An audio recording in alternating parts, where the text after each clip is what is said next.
we had to, as PhD students, we had to give presentations to the whole Oxford physics department once a year.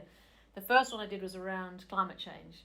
So that was fascinating, gathering all the data around that, and it just, quite depressing that what we were saying there, we're still saying now. But anyway, the next year I had to give a presentation on the discovery of the W and the Z boson. And and the people who discovered it were in the audience.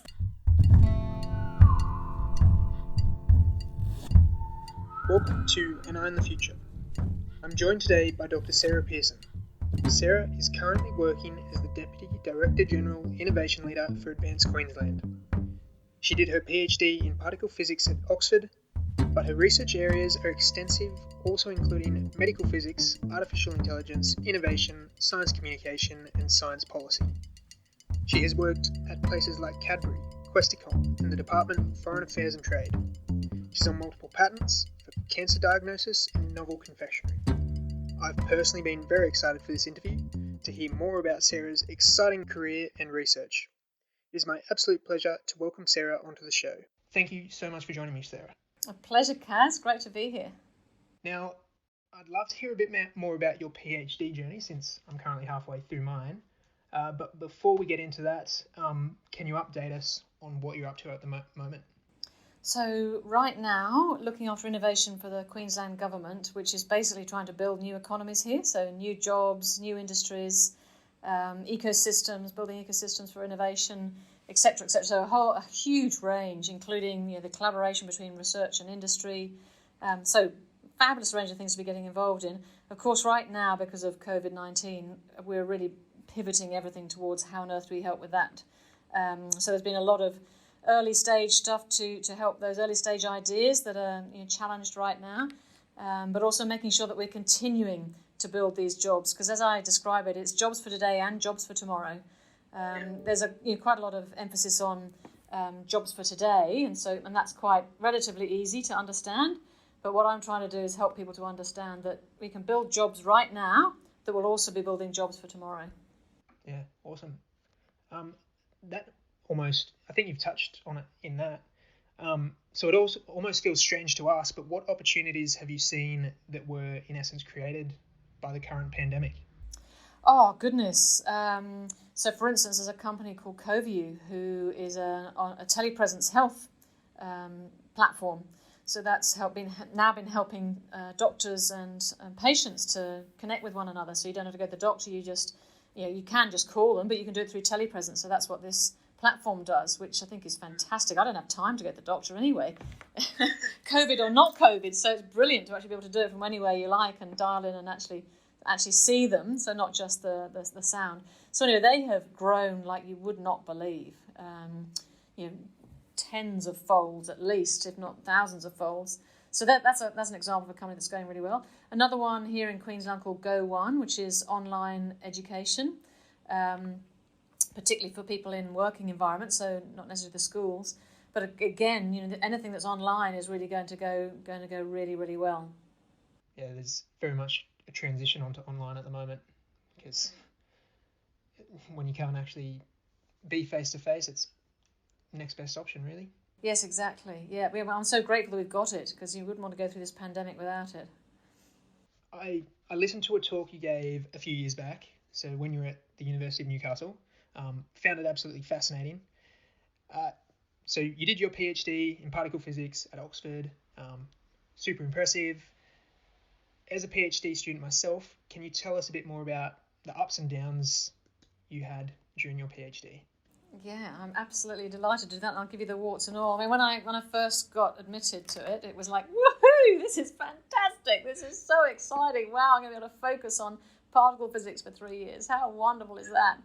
And then the way it worked at Oxford was that in particle physics they're massive collaborations. So there were several experiments going on around the world, and basically you got told which one you were going to. You could talk a little bit about what your preferences were, but you basically got given a project.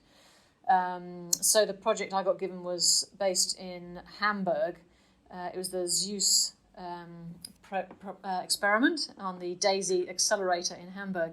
Anyway, so that was brilliant again because it was international. I really wanted to work on a big international project. So that was all fabulous. And then in the first year we did, basically you do a master's in a year, you do all the education piece whilst also doing your research. And so that was really good because it's good to learn. Love the learning. And I did enjoy that. It was very stretching, and I love to be stretched. So that was really good. At the end of the year, they brought a whole load of us together from across the country to do some more, really intense, deep learning together. And that was really good to connect with others who were working in the same areas, not the same experiments, but all working in particles. So that was really enjoyed that too. But I did find that I started to get a little bored. And I think that's because I need to do lots of things at once. I'm not very good at doing just the one thing at a time. And I actually joined the college I joined, Balliol College. I joined it because the provost was heading up Save British Science, and I had this passion for saving science. Because this is 30-something years ago. So we haven't come as far as we need to on that front. But anyway, it was British science was looking threatened, and so I really wanted to do something about it because I was so passionate about science. Anyway, so I got involved with Save British Science, and that was hilarious because we were teaching researchers how to speak properly for the radio. And there was this one time when we actually were getting them to put a polo in their mouth and to say their words with a polo in their mouth. Apparently that's how you speak on the radio back in those days. So anyway, I was doing that, and then I got into writing. So I started to write. So at weekends I'd write articles and newspaper articles, and then I got into a lot of public lecturing, and so I did a bucket load of stuff to try and save British science whilst doing my PhD. Big fun. Wow. And then what else? So I quite enjoyed that. And also got involved in music and planting trees, and so I'm someone who needs to do a lot of things all at once. So that was really good. I would say though, after a year, I saw this poster that said, "How about you do a master's in medical physics?" And I thought, oh my goodness, that's what I should have done. I didn't know about it when I started out my PhD because MRI and stuff was really quite early and quite new. Back in the day when I did my undergraduate, so it was all new stuff. Anyway, I saw this poster and thought, rats, but it was too late. I was a year into my PhD, and I still, I loved particle physics. It was a lot of fun. Did bucket loads of coding. I was basically I was in a dungeon. I spent 3 years. The way I described it, I spent 3 years in a dungeon underground coding, which wore off after a while. But no, it was really fascinating. And then from the international perspective, obviously that was great. So I was based in Oxford, but we would go out to Hamburg quite very regularly to meet as an international team. There were 500 physicists from 12 countries, so we'd meet regularly over in Hamburg and talk about present in terms of what we were doing and where we'd got with our work, our research. So that was really fascinating as well, meeting all those people from different countries and being part of a big project, and also learning about the public speaking piece, learning how to present at conferences and things. So that was really, really useful. We did we were allowed to go to an international conference, so I went off and did that in Stanford, and Stanford's got the linear accelerator, so that was fabulous to go out and see that too. So it was a fascinating experience. It was really good to get in deep with the research. I didn't do as much physics as I wanted to. I did more coding than physics. So it wasn't until the end of it when I started to do a bit more physics. I had to model, what I'd see in a detector for certain structures of protons. And so that was great to get back to a bit of the physics rather than the coding. So it was a fascinating experience, and Oxford was brilliant. That's cool. Yeah. It was funny how you mentioned that you like doing lots at once, because I suppose when I read about your career, it's often described as eclectic. So you've been in universities, in industry, you're on multiple patents, you have published in many research areas. So I guess I'd love to hear a bit more about the journey post PhD to where you are now. I guess some of the career highlights. Yeah, look, it was fascinating. In my last year of the PhD, he was something that I would love your listeners to hear about. We had to, as PhD students, we had to give presentations to the whole Oxford Physics department once a year. The first one I did was around climate change.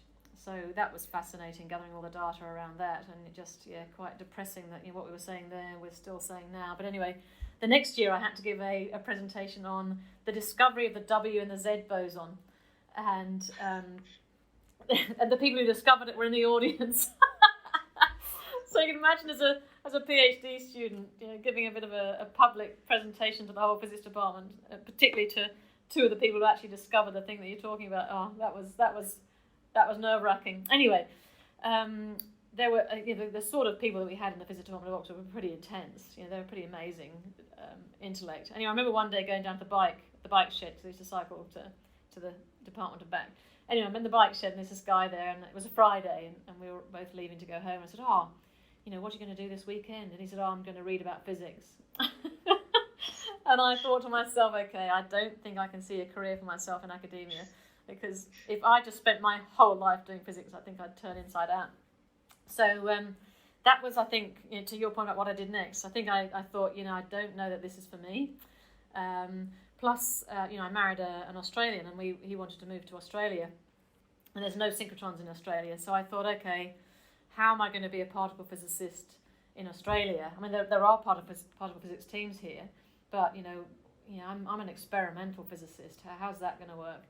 So plus we were going to move to Sydney, and it was like, how on earth am I going to afford to live in Sydney on an academic salary? So that's a long-winded way of saying I eventually, after a couple of side trips, I ended up working at McKinsey, because it was just an interesting opportunity. McKinsey really like, so strategic management consulting firm, they really like people who've been to Oxford and Cambridge, who've got strong numeracy skills, logical skills, and ideally if they can talk as well, then that's the sweet spot. And I guess with all my science communication work, I'd had plenty of practice at that.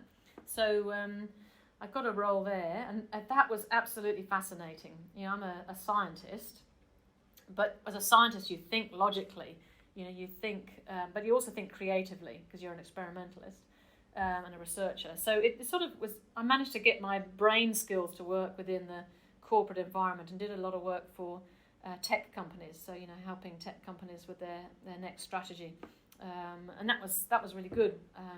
Helped with a chapter of a CEDA book around clusters, innovation clusters, which is really interesting, because that's now 30 years later it's back in vogue, very much so. So that was that, and then I had Tommy, my first son. And I decided to take a year's leave. There was no pay back in those days, and fell hopelessly and completely in love with Tommy, and felt he is a very lovable fellow. And at the end of my year of maternity leave, I actually got Tommy to write a letter to my employer, to McKinsey. Obviously, he didn't write it; I read it with a photograph of him on it, saying, "Look, I'm really sorry, but I know you need my mummy back, but I need her more than you do." So I didn't go back to McKinsey. I just wasn't sure. McKinsey was a 24/7 type. They own your soul at McKinsey. Like, how was I going to be a mother and do that? I think McKinsey's changed a lot since then, and people they're becoming a lot more balanced. But back in the day, it was going to be very hard. So I left and looked after my boys, and gave birth to Rory next, so 2 sons, and I just threw myself completely into being a mother. I did do a tiny bit of part-time work, but mostly being a full-time mom, so teaching them how to read and how to count and sing and paint and be physical and all the rest of it. So it was incredibly rewarding, unbelievably exhausting, and I had their first 5 and 7 years of their life. I was there really helping them to grow into the beautiful young men that they are now. Anyway, so I did all of that. We all survived. We all came out of it relatively sane. But towards the end of that time, I did do some part-time work. We then moved up to Armidale, and I did a little bit of part-time work in the physics department, just doing some... I did a tiny bit of research and a tiny bit of, demonstrating in the lab. which is really good to get back into it. Anyway, once both my boys were at school, I thought, I should really think about what I'm going to do next. And at that same time, I got called up by the physics department saying, would you like to come and do a little bit of lecturing? And I thought, I spoke to my hubby, David, said, what do you reckon, sweetie? Does this sound like a good idea? And he said, I think that'd be great. So I did. And it was hilarious because within 2 weeks, there was just me and one other fellow in the department. I describe it as like one of those cartoons, when someone's got a bomb and they pass it from one to the other, and I was left there standing holding this bomb. It's like, right, I've been out of physics for 10 years. I'm now looking after the physics department. There's one other fellow here he does 2 lectures a week and then he goes back into his office and disappears. I never see him. This is going to be interesting. So that was quite a ride. I nearly left, but thank goodness for the head of the chemistry department. He was awesome, and a couple of other chemistry lecturers who helped out. They were brilliant. But it was a great opportunity because I managed to, I got the whole department to play with, and there was no one around to say, we don't do it that way. So I did a lot of work changing the way we taught, and then a tiny bit of work up front doing science communication research, but then a whole lot of science communication work to try and get more people to come and study physics through big events. We invented Science in the Bush, where we had a couple of hundred students who come in and do hands-on stuff. We did the Science and Engineering Challenge, blah, blah, blah. Anyway, I could do any research I liked. So once I got my feet under the table, I thought, okay, maybe it's time to, what research am I going to do? And this head of chemistry said to me, why don't you do some research into breast cancer diagnosis? I see this guy using synchrotrons. He's come over from England. He's down at Monash. Why don't you work with him? So I reached out and he said yes. So that got me into all of that. I'll try and keep it shorter, because this will go on for hours otherwise. So I did that, worked with him on synchrotrons. We were basically looking at collagen. So inside breast tissue, there's a triple helix protein called collagen, and it changes structure if you've got a metastatic tumour. And we were using small angle X-ray scattering to understand that. And I started to use these things called wavelets to do some pattern recognition on the SACS images, and use that and then do machine learning on that to decide whether as a diagnostic tool. So we what did we do? We patented that, worked with pathologists across Australia, but this was again another international program. So I worked with synchrotrons in the UK and Italy, researchers from there and Canada. So I really like that big collaborative piece and cross-disciplinary. So did that, loads of work to update the physics department as well as the science communication, as I said. Then what else? I think my favourite there was I set up an honours course where the only assignment was to write a 250-word piece for the local newspaper. And lots of students did that because they thought it'd be easy, but actually it's really difficult to write 250 words. It's quite easy to write 1,000, but 250 is hard. So anyway, that was a lot of fun. Anyway, so and I think my highlight there was I did a lot of work at reaching out to young people to study STEM, particularly women. I remember once this school came over. I didn't know where they were coming from, but they came over. They wanted a lecture on astronomy, so I gave them a lecture on the solar systems accretion model. And a couple of minutes in, I realised they didn't speak any English. But they did have an interpreter, which was quite interesting because I had no idea what the interpreter was saying. And at one point, everyone started laughing, and I'm thinking, what are they laughing about? I'm talking about the solar system. So that was a lot of fun. Anyway, so I got very frustrated with academia because I just couldn't achieve things fast enough. And I like to have an impact, and I like to have an impact as quickly as I can because you only live once. So, and for me, and it's not the same for everybody, for me it just wasn't, I just couldn't do it fast enough. So I got a little bit worried because I thought, gosh, if I stay here, I'm never going to get out. And then we launched into open innovation, which is this approach of saying, I don't have all the ideas. There's all these people all around the world who've got some great ideas. And via some circuitous route, I ended up being global head of open innovation at Cadbury. So this was looking for new ideas for confectionery, but also ideas for how to solve challenges. So for instance, we were trying to develop chewing gum that would degrade, because there's a real problem. People spit out chewing gum on the path and it stays there, and councils get really, really cross about that.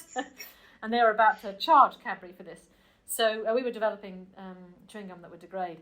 Anyway, the team came to me and said, "Look, we need to experiment with whether it's actually working or not." So we thought about it, and then we got in touch with a shoe company, a shoe manufacturing company. Now, to test shoes, you put them on the wooden poles, and then you make the shoes go up and down so they're being smashed on the ground to see if they'll last. So I thought, well, why don't we put the chewing gum in there as well? And then you've got this controlled experiment. The shoes are going up and down. You can check what's going on in the environment in terms of moisture and temperature. So that was one. Anyway, then all sorts of things like how do you get air into confectionery, how do you measure lactose crystallinity, how do you measure mouthfeel, how do you measure the crumb texture, blah, blah, blah, blah. And that led to all sorts of really interesting things that we did. One of them was taking an idea from defence. And so defence there was a physics researcher, I think at Nottingham Uni in the UK, doing research around making lightweight material for tanks.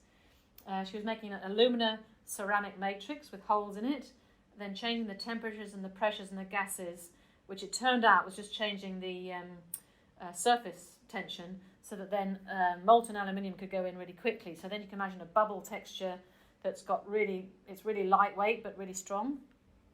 Anyway, I thought that would be nice for sweets. You imagine if you've got a boiled sweet with all this liquid in it that you can make happen really, really quickly on a manufacturing line. So yeah, that led to ballistic confectionery. So I got a patent on that. The other one was actually polymer extrusion for pressure sensors in sails, which leads you can make down to 15 micron hole holes, long holes, capillary holes in confectionery. So if it's capillary, that means the liquid will stay in there. So that means that you put liquid in confectionery on the shelf, it'll stay there, but as soon as you start chewing, it'll start mixing. So a bunch of patents there around having different chemicals in, so that when you chew, things happen in your mouth, etc., etc. So that was that. Got involved in strategy. I was part of the long-term R&D leadership team for Cadbury.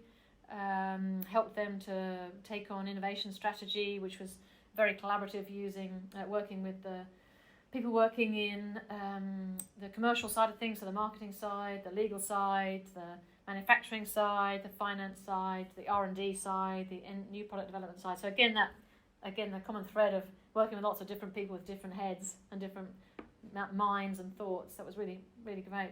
Anyway, came back to Australia because that's what we wanted to do as a family. And I couldn't really, and the then family wanted to be in Canberra, and I couldn't really lead a multinational innovation for a multinational from Canberra. I just couldn't see how I was going to do that, other than do a lot of travelling. And I just didn't want to leave my boys, so that wasn't going to work. And I struggled, honestly. I struggled back in Australia to find what to do, because Australia was at least 10 years behind on the innovation scene. And so, yeah, stumbled around a bit, did a few things, ended up being CEO at ANU Enterprise, which is the commercial arm of ANU. And we had 3 business units there. One was the International College, so teaching international students English. One was a SME that was manufacturing mass spectrometers. And the other one was like a consulting arm. So worked on that, learned how to be a CEO, learned how to report to a board, sold one part of the business, bought a new business, turned around or saved another part of the business. So lots of things I learnt there, which was really great. And that was a day job, and then I've always been somebody who got the job, but then you've got all these other things that you do as well. So the great thing about being in Canberra is that you can go and talk to ministers and ministers' advisors and the public service about your ideas. So there's 2 that I'm really proud of. One is what's now called the Industry Growth Centres. It was originally the Precincts Programme. So that was Greg Combay, the then Minister for Industry, who was looking for ideas. A mate of mine said, you must just go up and talk to his Chief of Staff and give him your ideas. So I said, look, what we need to do is we need to draw together ecosystems around specific industries that we think should be growing in Australia. Get your big business, your small business, your entrepreneurs, your investors, your researchers all together, work out what the opportunities are for export, and then align that whole supply chain and ecosystem around that. So that became the Precincts Programme. I got on the board of that. And then now it morphed with a change in government to the Industry Growth Centres. I'm really proud of that because that's been going for quite a while. The other one I'm really proud of is the Innovation Exchange at the Department of Foreign Affairs and Trade. So that was, again, someone said to me, look, Julie Bishop wants to set up an innovation entity within the Department of Foreign Affairs and Trade, particularly around aid. How do we inject innovation into aid? So I said, open innovation. People all around the world have got great ideas. Why don't we, tap into all those ideas all around the world and see if we can support them to grow and have a social impact. So an example there would be Ruangaru in Jakarta, Indonesia. A couple of young entrepreneurs realised that kids were not benefiting from school. I mean, you can imagine a number of the classes in countries like Indonesia are just so big it's difficult to actually get an education or a personalised education. So they set up this online platform. They've now got 13 million students on that platform. So that's 13 million students being educated in a way that they wouldn't have been able to get an education at school. Another one, 40K Plus, based in Cambodia. That's providing personalised education to students in little villages in Cambodia that have no internet.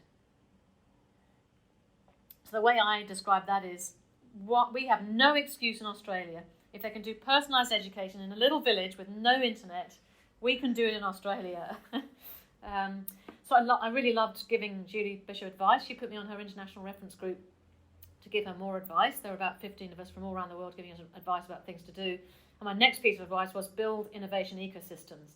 Because if you want to scale up ideas, you need a whole ecosystem around these ideas to scale them up. And that led to the Scaling Frontier Innovation Programme, which is still running and is seen globally in aid as global best practice in terms of what's happening there. So that was that. And then that was sort of the night job. And the other night jobs were a bunch of boards.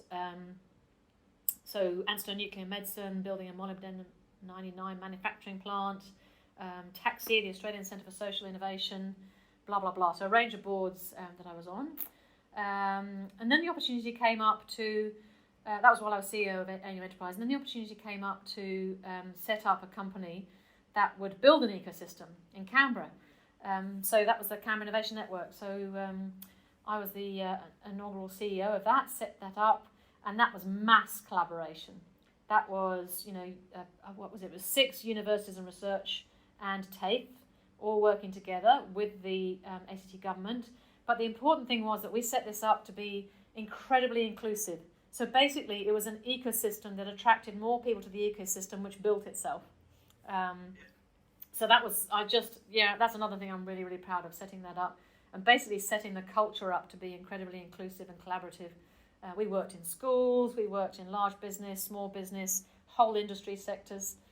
So we ran a workshop to say what we need to do in the space industry, and output, we need a space agency. So our chief minister wrote to the federal government and said, let's set up a space agency, and then a space agency is set up. We worked with startups. We had a co-working space, an incubator, an accelerator. We had venture capital and angel investors, and we were very global. So we took our startups overseas. We brought a whole lot of global people to see us, including the chief scientist of Israel. I think that CBRN is seen as a gold standard for Australia in terms of how you build these ecosystems. So that was brilliant. What else? Then went over to UON and had that PVC role, which was a bit of a short and sweet experience for all sorts of reasons. But the main one was that then Julie Bishop was looking for a chief innovation officer at DFAT, and I thought, that sounds absolutely fascinating. And I got that job, so I went down and did that as a chief innovation officer, and then they made me the chief scientist as well. So I got involved in a range of, huge range of things, from security and intelligence through to aid, through to soft diplomacy using science. It was a really great role. And just before that, Julie made me Australia's innovation champion for MICTA, Mexico, Indonesia, Korea, Turkey, and Australia. So there's that global role as well. And then I started to do quite a lot of not just the science diplomacy, but the what would you call it? Innovation diplomacy. So I travelled around Australia to find out what we were doing on an innovation perspective, and then went overseas to really tell the story and showcase Australia. And that was absolutely fascinating. That was great to go to places like India and obviously Indonesia, PNG, went to Vietnam quite a lot, blah, blah, blah. Quite a lot of that was really, really valuable, and I got to inspire people in overseas countries to take on science and innovation, which was which I love that inspirational bit, trying to encourage people to give it their best and know that they can do it. As part of that, I was also on the board of the Global Innovation Fund, $200 million fund that is investing in startups that are helping people live on less than $5 a day, and I'm really proud of the work that we do there. I'm not on that board anymore, sadly. That was that. And I also got put on the investment committee for Main Sequence Ventures, which is an Australian venture capital fund that is trying to build deep tech industries here in Australia. So it was great to still have my foot in Australia to be building emerging industries here in Australia. Anyway, then I decided I wanted to come to Queensland and got this role as heading up innovation for Queensland, much nearer my boys, which is really lovely, and helping to build new economies, new jobs here in Queensland. Awesome. Just basically wow. So I guess a lot of questions pop up from that. I'm not sure where to start. Maybe with you've been super busy throughout your career, but you seem to have managed to keep a pretty good work-life balance by the sounds with your hiking and horse riding. How did you manage that work-life balance? I wouldn't say I manage the work-life balance particularly well, but I do more than work. My boys are very important to me, I'd say. Obviously, early on, it's funny, the way I describe it to some people is that you get a balance over your whole career. It's very difficult to get balance at any one point in time, but you can get a balance over your career. I think you just get used to being permanently split, feeling like you should be in all sorts of places all at once. But I think that's also partly my personality, because I want to do everything and I want to do it all now. So that's just genetics. I'm just... I can constantly see all the things that could be done and I want to do them all, but I also want to keep everybody happy. So it's not easy. How have I done it? I think I'm very, very lucky in that I have been born with a lot of energy. So I'm quite lucky on that front. And health, I've been I had a couple of bursts of being quite unhealthy, but a couple of 5-week stints of basically not being able to get out of bed. But mostly I've been really, really healthy. So that's really lucky. Really, really lucky too, and had good people around me. Yeah, very important to have those networks. I guess that's a good transition into a question about your networks. So, where is it? So how do you think your peers and networks have, I guess, shaped your career? Like, have there been any people that have popped up in your life that have really transformed and spurred an idea? Yeah, well, that fabulous head of chemistry at University of New England, he really took me aside and said, "Hey, here's something that you could do." He believed in me. It was a challenging time. I'd been 10 years out of physics, 7 years out of full-time work. I didn't have a lot of confidence, but he filled me with confidence and also gave me suggestions and supported me. So he's been very influential in my life, and I've since reached out to him and thanked him. He's a very important person in my life. Then there was actually the general manager of the long-term R&D facility for Cadbury. I was really anxious about working with women and reporting to a woman because I've only worked with men. I'm a physicist. It's just been men. And I thought, oh God, how is this going to work? But she was a really fantastic role model. And she taught me something that I say carefully because not everyone thinks this is a good thing. But she taught me that as a leader, you have to be a servant as well as being a strong leader. And that, I think, has stood me in good stead. I saw her one night. I was there late, 7 o'clock or something. Everyone else had gone. She was there. I went to the kitchen to go and get a drink. And there she was, loading up the dishwasher. Now, some women find that offensive because they think, oh my gosh, the woman was there loading the dishwasher. I tell you right now, she was not loading the dishwasher every time. But it was showing that every now and again you can. And that was important to me from several perspectives. Not from the female perspective, but from the perspective of being as a leader, being a servant, and also as a leader ignoring hierarchy. There she was, the head of this entity. She was on the global leadership team for science and technology, and she was able to step down and help us. That was a big lesson for me. And also a lesson that you could be a woman in leadership. That was great to see that. And then when they say you can't be what you can't see, and I think that's absolutely true, and that's one reason why I try to get out there as much as I can, so that women can see, young women can see, you can be a leader, a woman in leadership. You can drive strategy, and you can be strong and directive and all the rest of it. Anyway, so that was that one, and then who else? Back in Australia, the general manager of Questacon was great. He I don't know how it happened, but he's put me forward to be on the advisory council for Questacon, and that launched me into a whole new stratosphere. And he really believed in me, and it's good when you've got someone at that level who believes in you. So that was really good. And then another fellow who was very much a policy person, who was very connected into politicians. He drew me into that political world, and that was great. So mostly, I'm ashamed to say mostly men, one woman, but so 3 men and 1 woman. Oh no, I'm going to add another one. Which is a woman, Julie Bishop. Yeah, she was really a really big help to me. Just putting me on her advisory council, her international reference group, making her Australia's champion for innovation. And I remember once her saying to me when I became chief scientist at DFAT, she said, "Oh, you should be chief scientist of Australia." Yeah, so she really, really believed in me, which was great. So another question, I guess, from things you've said today. So you grew up in England. Is this correct? I think you said once that you grew up in the same neighbourhood as Andy Serkis. Is that right?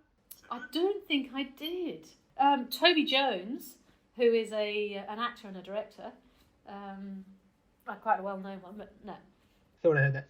Anyway, so firstly, I guess, how do you think your childhood shaped your career options?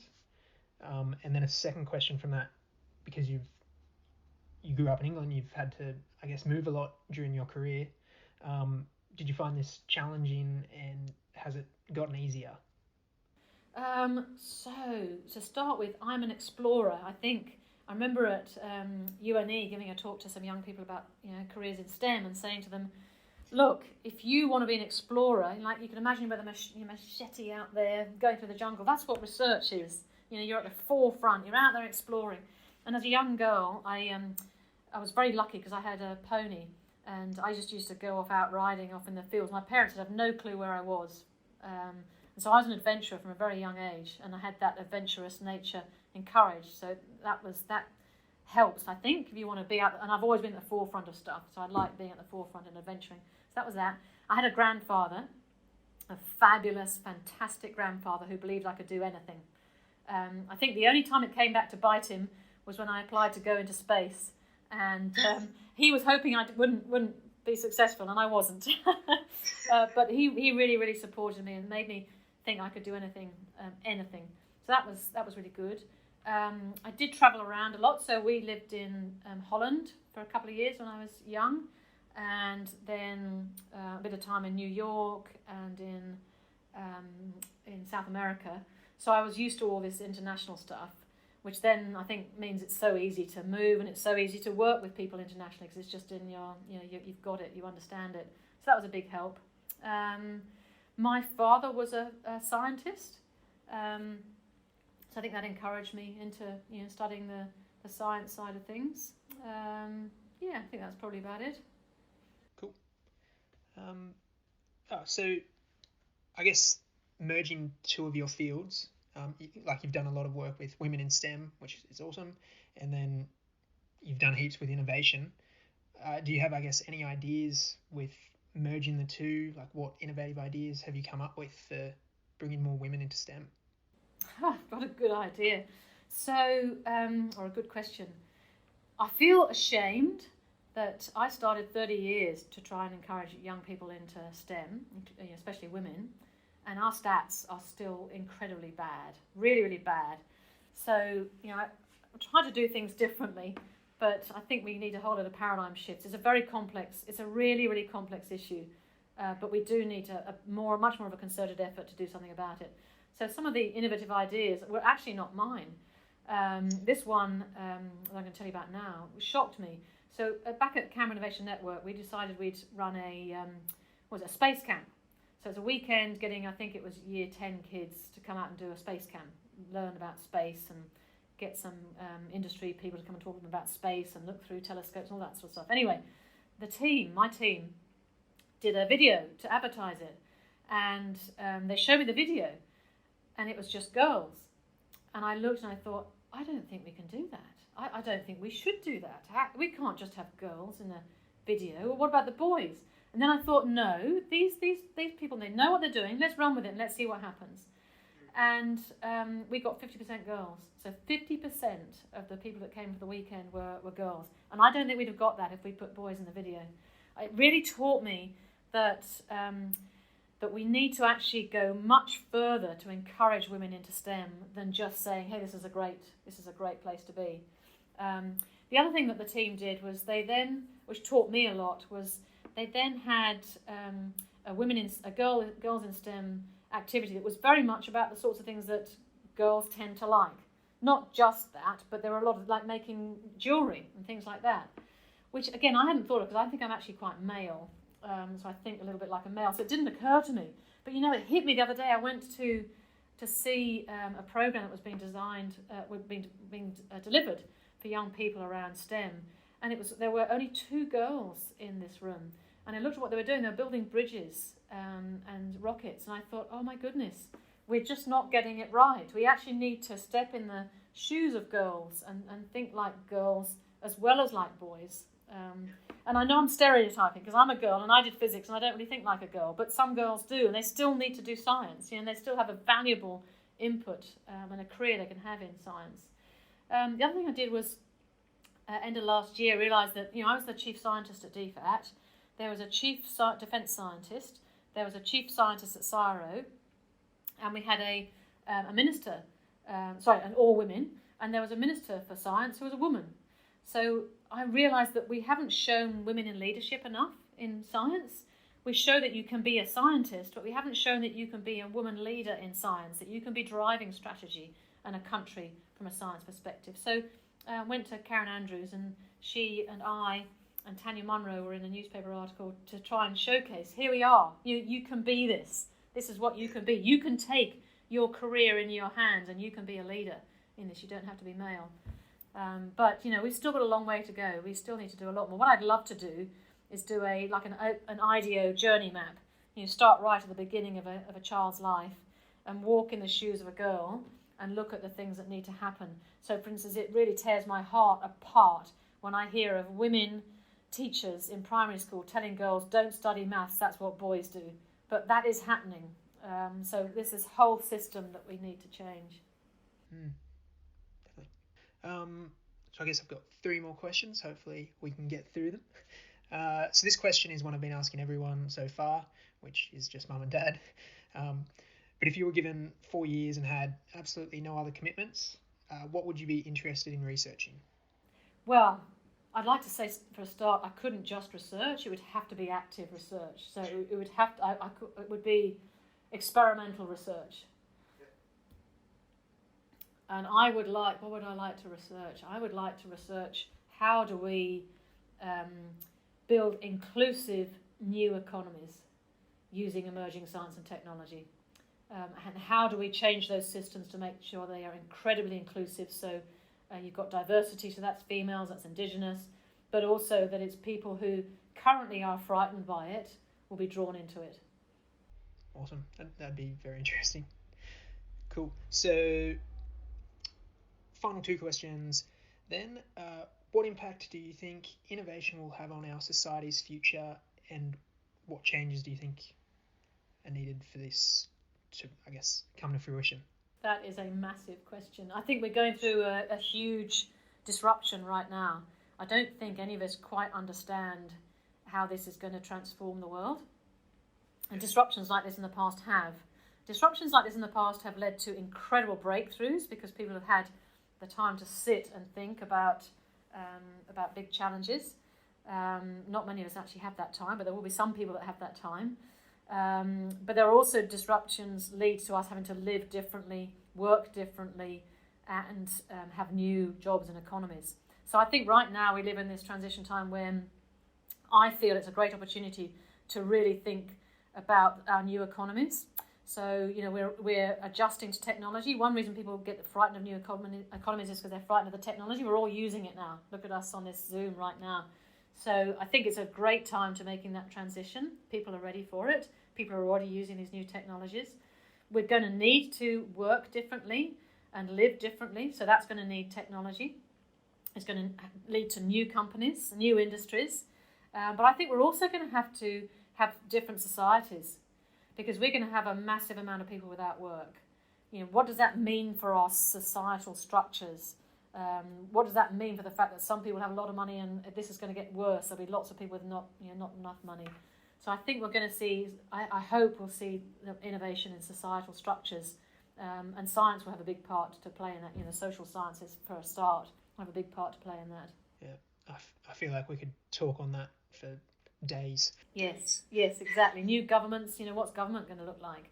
I think we're going to have to become highly collaborative across all of these silos that we have right now. So, and that's going to need, obviously, human science, but also technological science as well. Cool. All right, so finally to wrap up, where can people go to find out more about you and your research, or any upcoming things you've got on? So check me out on LinkedIn. I like to use, or Twitter. I use Twitter a lot. So you can see what I'm doing there. And I tend to try to put up stuff there that I think is worth people reading. So feel free to follow me on both of those. But also check out Advance Queensland. So our website, we've got a lot of information on Advance Queensland about the things that we're doing. Perfect. Well, thank you very much for joining NI in the Future. A pleasure. I'm wishing everyone all the very best for the exciting way that you will be driving the future. Fingers crossed. Thank you all for listening to this episode of NI in the Future. If anything from today's episode sparked an idea, or you'd like to find out more, I'd love to hear about it. So leave a comment on YouTube, find me on Twitter, rate the podcast, or visit niinthefuture.com to get in contact. I look forward to you joining us for the next episode, so keep an eye on the future for when it comes out.